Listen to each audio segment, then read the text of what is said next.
Kemi të bëjmë një vrasje të rëndë, pra vrasje dy fisht. Në mes vete kanë raporte familjare, mi për motivin ende nuk e dim saktësisht.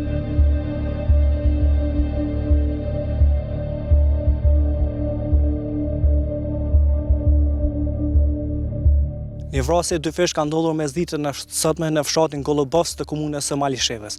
Sipas policisë së Kosovës, viktimat janë dy vëllezër, ndërsa i dyshuari është një person nga komuna Drenasit.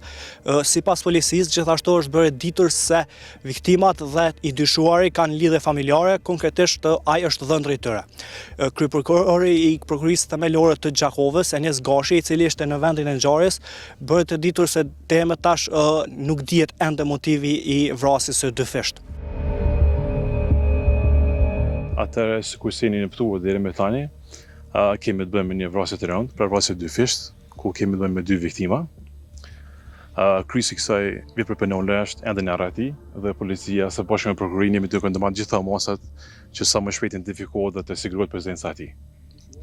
Tani për tani s'mund të jap informacione për shkak se duhet të bëjmë verifikimin e këtyre informatave dhe pastaj të dalim me një njoftim zyrtar me qëllim që të jenë informata sa më të sakta.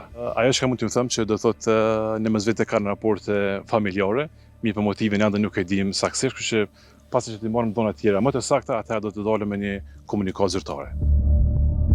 Gjithashtu, prokuria themelore në Prishtinë ka bërë të ditur se i dyshuari me inicialet O.I kishte aktakuzë për dhunë në familje dhe për kanosje. Aktakuza ndaj këtij ishte ngritur në prill të këtij viti. Deri më tash kur po raportojmë, i dyshuari është në arreti dhe policia e Kosovës ka angazhuar njësinë K9 për kërkimin e tij.